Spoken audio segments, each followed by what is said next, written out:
Muy amados hermanos en Cristo, vamos a volver hoy a abrir las Escrituras en la primera carta del apóstol Pablo a los Corintios y vamos a leer desde el versículo 23 hasta el final. Dice así la palabra de Dios. Porque yo recibí del Señor lo que también os he enseñado, que el Señor Jesús la noche que fue entregado tomó pan y habiendo dado gracias lo partió y dijo: Tomad, comed, esto es mi cuerpo que por vosotros es partido. Haced esto en memoria de mí. Asimismo tomó también la copa después de haber cenado, diciendo: Esta copa es el nuevo pacto en mi sangre. Haced esto todas las veces que la bebiereis en memoria de mí. Así pues, todas las veces que comiereis este pan y bebiereis esta copa, la muerte del Señor anunciáis hasta que Él venga. De manera que cualquiera que comiere este pan o bebiere esta copa del Señor indignamente, será culpado del cuerpo y de la sangre del Señor. Por tanto, pruébese cada uno a sí mismo, y coma así del pan y beba de la copa. Porque el que come y bebe indignamente, sin discernir el cuerpo del Señor, juicio come y bebe para sí. Por lo cual hay muchos enfermos y debilitados entre vosotros, y muchos duermen. Si pues nos examinásemos a nosotros mismos, no seríamos juzgados. Mas siendo juzgados, somos castigados por el Señor, para que no seamos condenados con el mundo. Así que, hermanos míos, cuando os reunís a comer, esperaos unos a otros. Si alguno tuviere hambre, coma en su casa, para que no os reunáis para juicio. Las demás cosas las pondré en orden cuando yo fuere. Que Dios bendiga su palabra. En el anterior comentario que empezamos a hablar sobre el discernimiento espiritual y la capacidad que debemos tener para discernir la cena del Señor, lo planteamos bajo 3 puntos: lo que significa la cena del Señor, la manera o la forma de celebrar la cena del Señor, y nos faltaba comentar el tercer pensamiento: la ocasión para realizar la cena del Señor. Y eso es lo que vamos a hacer hoy. Vamos a concluir ese tercer pensamiento, la ocasión para realizar la cena del Señor. Y en segundo lugar vamos a ver la celebración digna y también indigna de la cena del Señor. En las Escrituras no hay indicaciones en cuanto al día y a la hora de realizar la cena del Señor. No hay un mandamiento exprofeso que señale el día. Pero vemos que los primeros cristianos optaron por el primer día de la semana, es decir, el día domingo. Fue un primer día de la semana que lo celebró la primera iglesia constituida el día de Pentecostés en la ciudad de Jerusalén. Así dice en Hechos 2:42.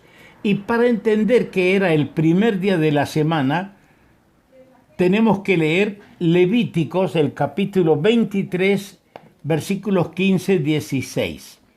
Yo dejo esta lectura de Levíticos capítulo 23, versos 15 y 16, para que ustedes lo analicen y vean que allí, después de 7 semanas, era el día de Pentecostés. O sea que terminaba el día de reposo y al otro día era el primer día de la semana.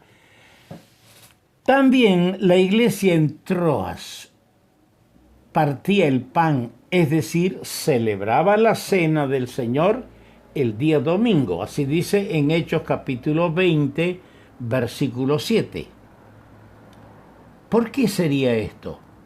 Que la iglesia primitiva celebraba cada primer día de la semana, el día domingo, la cena del Señor. Para ellos fue significativo que el Cristo resucitado se presentara a ellos el día domingo, así dice en Juan 20:19, y se presentó por la noche. Y la segunda vez, también el día domingo, de acuerdo a Juan 20:26, el Señor volvió el siguiente domingo a presentarse el primer día de la semana. En cuanto a la hora que se debe realizar o celebrar la cena del Señor, hay algunos hermanos que sugieren que se debe celebrar por la noche.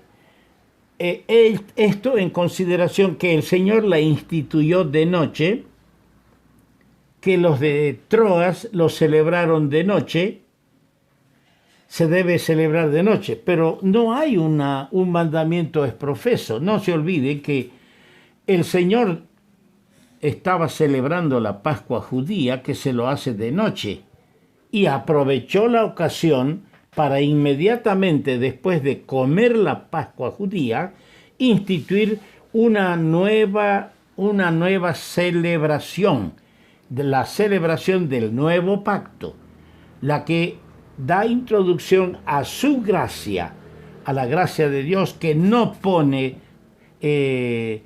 leyes y establece normas en cuanto a estas cosas. Pero no debemos olvidar que en los días de la iglesia primitiva no había feriados. Solo podían los creyentes reunirse por la noche. Trabajaban el primer día de la semana.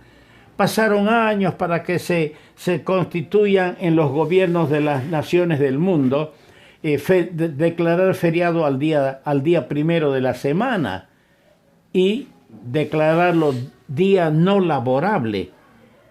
Y entonces los creyentes tienen libertad para reunirse. Inclusive los creyentes no tenían un centro, un salón donde reunirse. Las iglesias se reunían en las casas particulares. Y en aquel entonces solo podían reunirse en la noche. Yo pienso que la iglesia debe analizar y establecer el horario de las reuniones, procurando siempre en la hora más adecuada, cuando todos, o por lo menos la mayor parte, puedan estar presentes. Pero a mi juicio, a mi manera de ver, nada mejor que las primeras horas del primer día de la semana para reunirse a adorar al Señor. Y lo primero que hacemos el día que la ley de los hombres nos da licencia para descansar, es un día de asueto, de feriado, nosotros las primeras horas deberíamos dedicarlo para adorar al que vive por los siglos de los siglos. Que Dios nos ayude a entenderlo así. Pasamos a la consideración de nuestro segundo pensamiento, la celebración digna e indigna. A partir del versículo 27, el apóstol habla hasta el versículo 32 sobre esta celebración digna e indigna. No podemos dejar de referirnos a esta exhortación para nuestra participación en la cena. La frase culpado del cuerpo y de la sangre del Señor en el versículo 27 también se traduce en algunas versiones pecará contra el cuerpo y la sangre del Señor. Créanme, hermanos, para mí es muy difícil determinar o entender exactamente lo que Pablo quiso decir por esta expresión. Por esta expresión que está aquí. Cualquiera que comiere de este pan o bebiere esta copa del Señor indignamente será culpado del cuerpo y de la sangre del Señor. Será responsable de pecar contra el cuerpo y la sangre del Señor. Vamos a notar algunas cosas sobre nuestra participación. En primer lugar, debe haber un examen personal. Dice el versículo 28, pruébese cada uno a sí mismo. Pruébese cada uno a sí mismo. Aquí debe haber un examen personal. Esto quiere decir que hay que realizar una prueba. ¿Cuántas veces, en vez de analizarnos a nosotros para nuestra participación en la cena, primero estamos analizando la vida de los demás? Primero estamos juzgando a los demás. Es la cena del Señor, no es mi cena. A mi casa, a una de mis comidas, yo tengo la libertad de invitar a quien yo quiera y a quien yo juzgue conveniente tenerlo. Pero esta es la cena del Señor, no es la cena de la iglesia, no es la cena tuya, no es la cena mía. Pero para entrar a esa cena debe haber un examen personal. Debemos abandonar actitudes que son incompatibles con el significado de la comunión, con el cuerpo y la sangre del Señor. La responsabilidad es personal. No me toca calibrar a los demás, tampoco a ti. En segundo lugar, el versículo 29 dice, el que come y bebe indignamente sin discernir el cuerpo del Señor, juicio come y bebe para sí. Aquí tenemos que ver que hay que discernir el cuerpo del Señor. Esto es que el símbolo que está en la mesa, el pan y la copa, no las copitas, porque eso no está escrito, sino la copa, debe llevar nuestro pensamiento. El ver ese pan, el ver esa copa, debe llevar nuestro pensamiento a la realidad del sacrificio del Señor en el Calvario.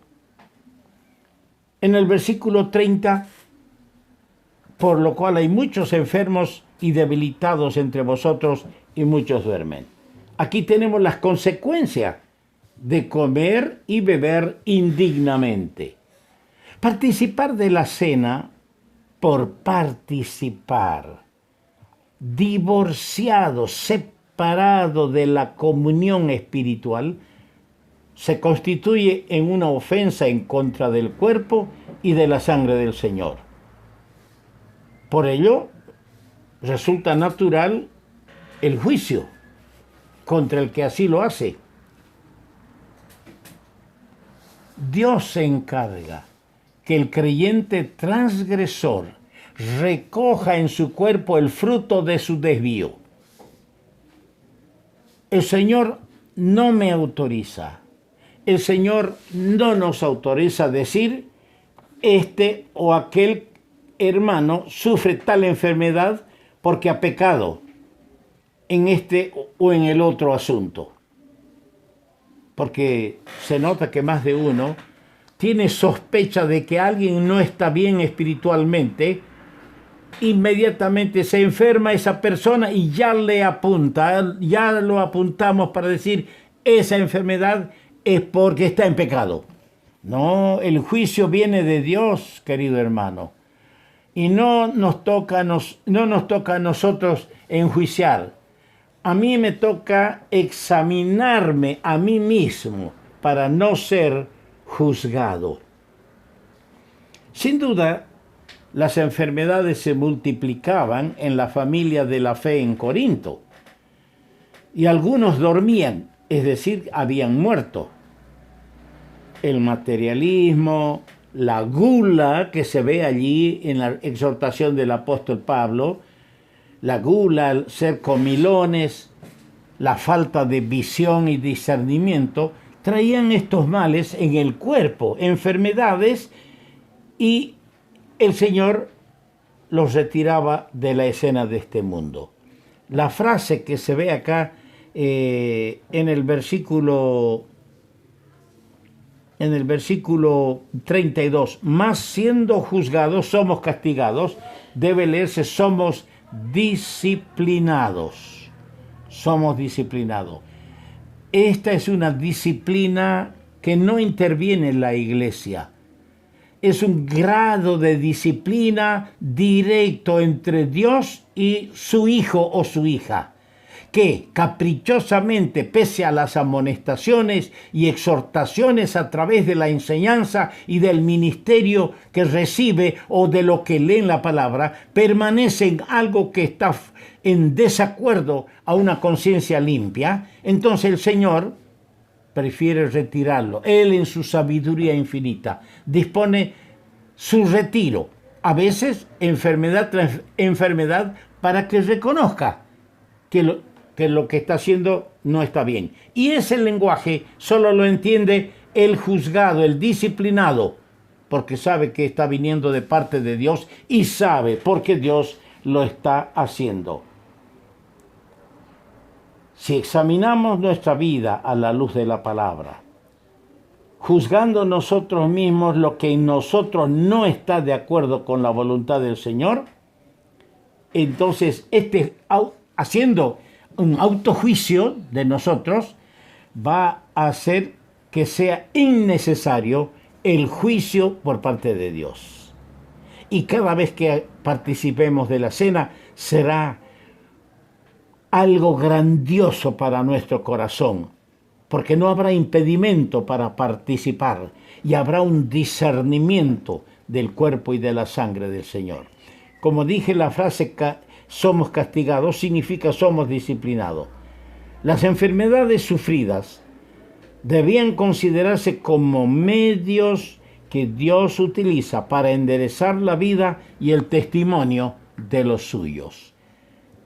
Quiere el Señor esta ligera explicación, porque no hemos ido a mayor profundidad en el tema, sea una llamada de atención, sea una bendición, sea una luz roja para nuestra vida, nuestro corazón, a fin de que tengamos discernimiento espiritual en cuanto a la cena del Señor.